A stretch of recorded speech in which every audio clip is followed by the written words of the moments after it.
is Toyota RAV4 2010, and I'm trying to repair this key. The case looks like some molding here has broken, and I'm trying to replace it with a new molding. This one doesn't come with a blank key, so hopefully I can reuse this key somehow, putting it into this casing.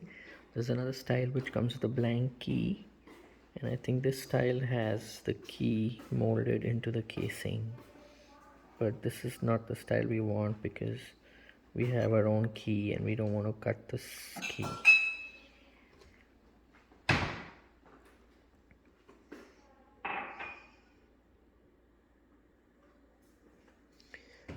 This particular one also comes with 4 buttons, but we're not going to be using all 4. This trunk release button on the right is not used, but it's like a blank, and it's like the blank over here.